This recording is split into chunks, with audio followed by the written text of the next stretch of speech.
Đăng ký kênh để nhanh chóng nhận được thông báo về video mới nhất và nhanh nhất. Dụ Ngôn dường như đã được gỡ lệnh phong tỏa, công ty muốn sắp xếp cho cô ấy đi sâu cùng Ngô Thư Hân nhưng Ngô Thư Hân cảm thấy quá mạo hiểm nên từ chối. Muốn đổi Dụ Ngôn thành Triệu Tiểu Đường, làm cho đoàn đội của Dụ Ngôn thực sự không vui. Tính cách của Triệu Tiểu Đường rất thẳng, là người hoạt bát vui vẻ và chính nghĩa. Nhớ hồi Ngô Thư Hân bị chê làm màu, dẹo, chính Triệu Tiểu Đường luôn đứng về phía cô ấy bề ngoài có một chút làm màu, kỳ thật bản thân rất dễ thân cận, rất hiền hòa. Có thể dễ dàng hòa mình cùng người khác. Sự kiện nợ nần của mẹ Ngô Thư Hân là có người cố ý bới ra muốn nhắm vào cô ấy.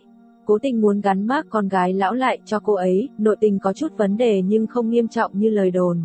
Sau vụ lùm xùm trong công ty của mẹ cô ấy được giải quyết, Ngô Thư Hân và đoàn đội cũng chủ động hạn chế xuất hiện rầm rộ trước công chúng. Chu Nhất Long và Lý Băng Băng thành công hợp tác, tiếp tới tài nguyên của anh ấy sẽ thăng hạng. Chu Nhất Long sẽ làm cameo trong phim Bắc Triệt Nam Viên của Phùng Tiểu Cương. Ban đầu anh ấy thảo luận vai nam chính nhưng phim này lệch về phía nữ chủ nên đàm phán không thành công. Phim Hiến Lễ Chiều Sâu Vô Hạn do Chu Nhất Long và Tiêu Tuấn Diễm đóng chính sẽ còn có Hoàng Chí Trung tham gia. Chu Nhan lúc trước từng nói chính là Tiêu Chiến và Dương Siêu Việt, Đàm Tùng Vận không lấy được tài nguyên tốt như vậy. Dương Siêu Việt và Tension có ký hợp đồng đánh cược Tiểu Hoa mà Tension tận lực nâng, ngoại trừ Dương Siêu Việt chính là Triệu Lộ Tư. Tổng biên kịch là biên kịch Ngô Doanh Nghênh của Bộ Kinh Tình. Bộ phim này đang dựng cảnh bố trí. Chu Nhất Long hợp tác với nền tảng IQIYI. Bộ phim cổ trang tiếp theo sau của anh là Vân Tương, chuyện do IQIYI đầu tư, anh không ký với Chu Nhan. Gần đây hình ảnh của Phạm Thừa Thừa chụp chung với Rose, Blackpink trong sự kiện của Valentino đang lên hot search với dòng kép theo đuổi thần tượng thành công.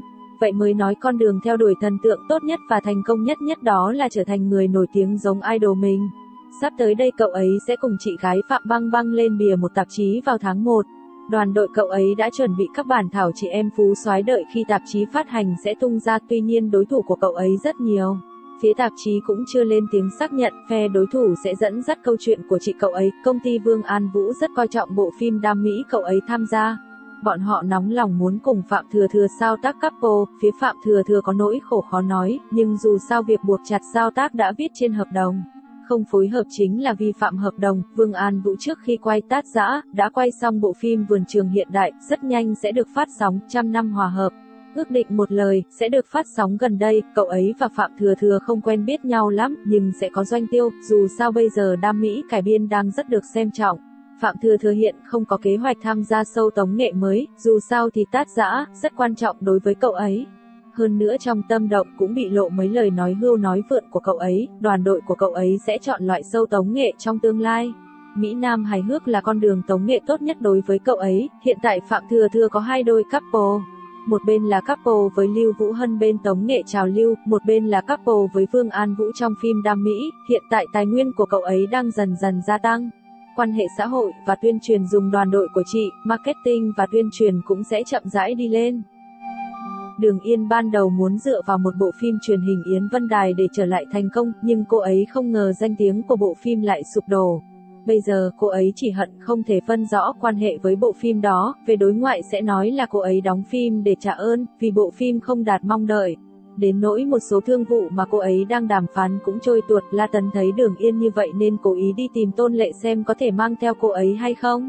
Có một người chồng tốt như vậy nên Đường Yên vẫn ngầm ám chỉ cho các trợ lý của chồng phải biết an phận, không được có ý dụ dỗ ông chủ. Ngoài Phồn Hoa, Đường Yên còn có một bộ do một nền tảng tự sản xuất tìm cô ấy, và một dự án của một công ty hàng đầu đang móc nối với cô ấy. Ngoài ra tiệc tối Đài Cà Chua và Đài Bắc Kinh đều mời cô ấy. Cô ấy sẽ chọn một trong hai. Cuối năm sẽ có một buổi tiệc tối của nền tảng trực tuyến, cô ấy sẽ tham dự. Tình bạn của Đường Yên và Lưu Diệc Phi thật đáng ngưỡng mộ trong giới showbiz. Từ 2014 sau khi hợp tác chung đến giờ đã 6 năm vẫn luôn gửi lời chúc mừng sinh nhật cho nhau không quên lần nào. Thật ra hai người vẫn thường gặp gỡ. Quan hệ đôi bên rất tốt, chỉ là không công khai ra ngoài mà thôi. Ngày 14 tháng 12, đoàn phim Vương Bài sẽ chính thức đóng máy. Bộ phim lấy đề tài dân quốc có sự tham gia của nhiều sao lớn như Tiêu Chiến, Trung Sở Hy, Hoàng Cảnh Du, Bạch Lộc. Thế nhưng khi nhìn vào bức ảnh tập thể mới nhất của đoàn phim Vương Bài trước thềm đóng máy, nhiều fan đã không thể tìm ra Tiêu Chiến ở đâu. Phải mất một lúc lâu thì Mỹ Nam Trần Tình Lệnh mới được định vị, song lại khiến khán giả bất ngờ vì sự thay đổi về ngoại hình, sau nhiều tháng rong ruổi ngoài nắng.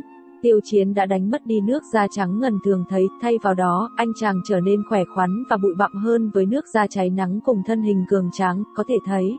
Nam diễn viên đã rất nỗ lực và nhiệt tình để hoàn thành quá trình quay Vương Bài. Vương Bài là câu chuyện của những trái tim trẻ giữa thời chiến.